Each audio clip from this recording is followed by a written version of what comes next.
Okay, so first we're looking at an IELTS Task 2 essay, and the pattern is causes, okay, and solutions, okay? So they're going to present you with a problem, and your body 1 should be what caused it, and body 2 should be your suggestions for how to fix it, okay? So let's look at the topic. In many countries, schools have severe problems with student behavior. What do you think are the causes of this? What solutions can you suggest? So the question is looking at student behavior in schools. Why are students behaving badly? What could we do to help students behave better? As a teacher, I feel for this problem and solution. So let's see what this candidate's done. Okay. So first thing, I'm looking at this introduction. It's only 2 sentences that I can see. So I've not read it yet. I'm looking at 2 sentences and I'm thinking that's okay. But to be honest, that's the minimum requirement for an introduction. So I would probably say, if you're looking to get the sort of slightly higher points, higher than a 6.0 or a 6.5, I would suggest you genuinely need more than 2 sentences in your introduction, because that allows you to show more, to give more information, to explain the issue more fully, which you're kind of limited to in 1 sentence. So the first sentence this candidate's written says, "It is certainly true that the majority of schools around the world are suffering from behavior of their students in these days." So it's certainly true that the majority of schools around the world are suffering from that, and we can describe the behavior from the poor behavior of their students these days. Okay, there are several reasons for this problem, and various measures could be taken by schools and parents to solve this. Okay, we don't need to say problem twice, right? This problem, so we can just say to solve this. Now, I would suggest in the second sentence, okay, because you say there are several reasons for this problem, okay, and you can give a more sophisticated sentence and you can give some ideas about what these problems are that you're going to discuss, okay? For example, this may be due to issues of stress and mental health. Okay, or you could even start your essay like this, okay? Due to increasing pressures on students, it is certainly true that the majority of schools are suffering from the behavior of their students these days, okay? And then various messages, so we could say, instead of various messages, you could suggest what you're going to talk about. It's like, if schools and parents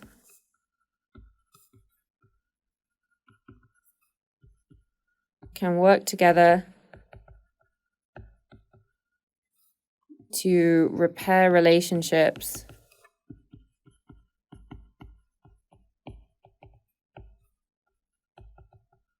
with the students or with students, then this is a problem that can be solved, okay? So it's just about giving a hint about what you're going to talk about later on in your essay. So a good introduction is like a roadmap, okay? It's going to tell you where you're going, okay, and how you're going to get there. What's the journey you're going to take, okay? So that will help sort of beef up your introduction a little bit, give you a chance to do some different types of sentences.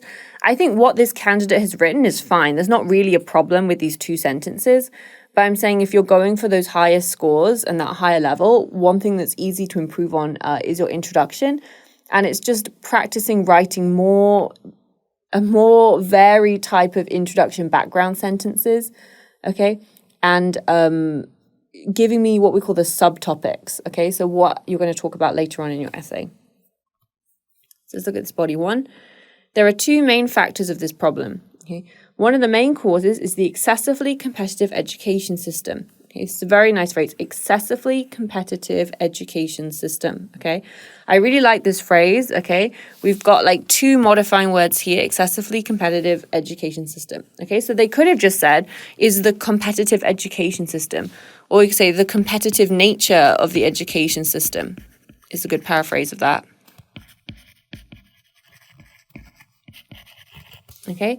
But this itself is a very nice phrase, and it sounds very natural when they write it like that, okay? It's excessively competitive education, which makes students both restless and stressed about their life. This is also a nice word, restless and stressed about their life. Nowadays, neoliberalism is prevailing all around the world in its society, also the education system, okay? It's prevailing all around the world and can also be found in the education system. Thus, this atmosphere and structure of education is leading students to the limitless competition and unavoidable stress. Is leading students into, okay, you're leading them to somewhere into limitless competition and unavoidable stress. This means that excessive pressure can cause severe mental or physical problems to young students. Severe mental for young students. Okay, I think this is okay in terms of grammar, in terms of vocabulary. I'm very impressed with this candidate's vocabulary. And the only thing I would say is in terms of what we're talking about in terms of sort of answering the question fully, is this is very vague. Neoliberalism is prevailing in a society, okay? So I think what they're sort of trying to say is this neoliberalism, this kind of like free market, endless choice capitalism, is that I think is what they're trying to say. But to me, this is kind of vague. It's not easy for me to see reading it exactly what connection that has with stressed students in the education system. They do have a linking word here, okay, where they're using cause and effect. Okay, so they're saying, thus, therefore, this is leading students to be more competitive. But you've not explained the connection between neoliberalism and limitless competition. Okay, so we need one more sentence in here to explain the link between them. Okay, so nowadays neoliberalism is prevailing all around the world in its society.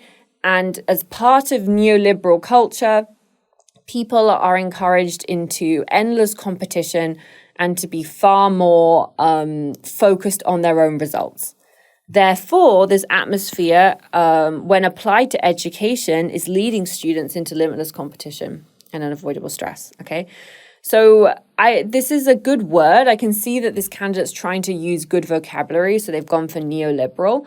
But the connection between neoliberalism and competitiveness in education is not clear or easy to see. So we need this extra sentence in the middle to explain the link between them, okay? But other than that, I think so far it's pretty good. Let's look at body 2. The other reason for this problem is the loss of actual communication with their parents and teachers. Okay, we don't know who there is because we've not said who they are, so I would just explain this. There's loss of actual communication.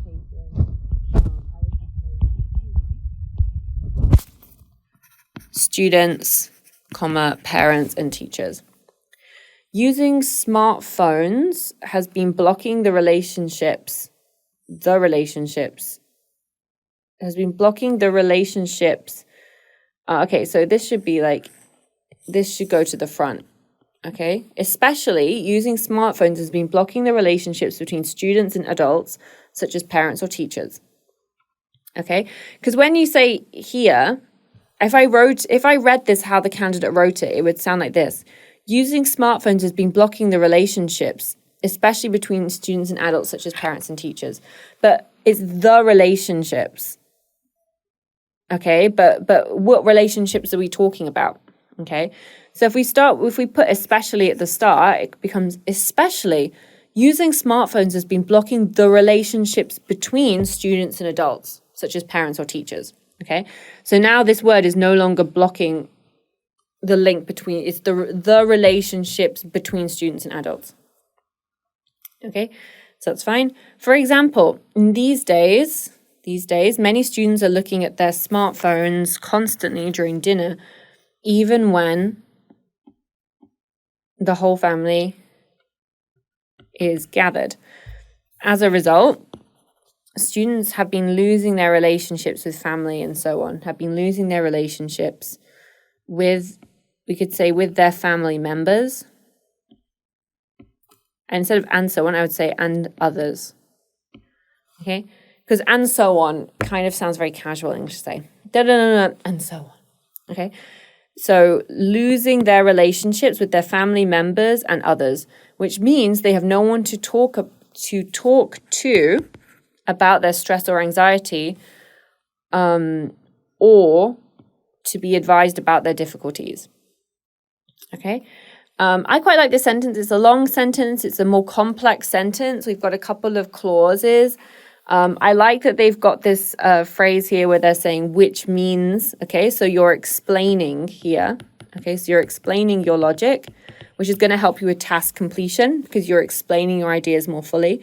I also like this idea that this candidate has done two separate points and explained both of them and given examples. So they're fully answering the question. So a lot of candidates, I think, would just put both of these problems in one paragraph, in one body. And that limits how much you can talk about them and how much you can explain them. So I think, A, this shows the candidate is confident writing English, which is good, and they've been able to explain a lot, which is going to help their task achievement. All right, so I think this is going to be the solutions paragraph. There are some actions that schools and parents could take to solve this problem described above. To solve the problem described above. Firstly, schools need to change the competitive education system without reducing too much pressure to the student, without reducing the, I'll just say the amount of pressure on students. It is difficult to improve their behavior for the better.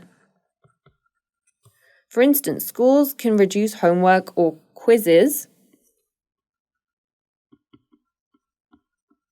and give students more free time in class. Secondly, to improve the relationships with students, parents or teachers can have regular meetings with them. Okay, so we've already said students. In the same sentence, he said students. Okay, so now we can replace it with them. Moreover, using smartphones during this meeting should be prohibited strictly because this meeting is made to restore the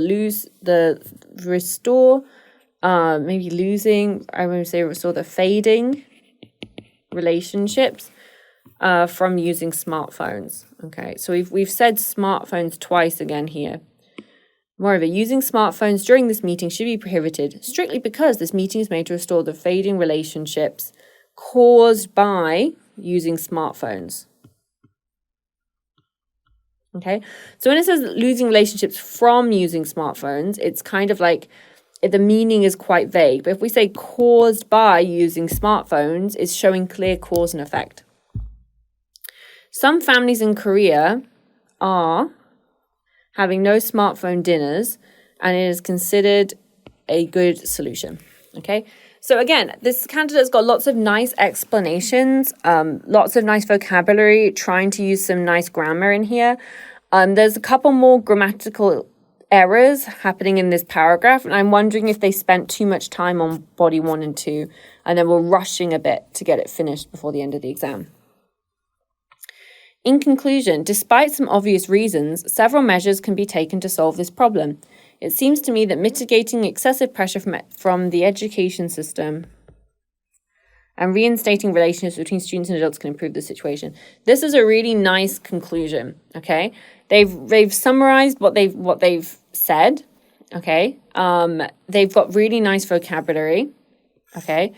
And they're sort of paraphrasing what they've said before, okay? So this is a very solid conclusion. The only thing that can sort of improve a conclusion is that rather than simply repeating exactly the same points that you've done, the most high-level conclusions, you summarize the theme of what you've talked about. So in this one, it would be something about like social connections and mental health. Okay, so he says like, if society can solve the problems caused by fading social connections and issues with mental health, student behavior in schools will definitely improve, or the situation can be improved. But overall, I think that, that's just the sort of like the next level. But I think overall, this is a very nice conclusion.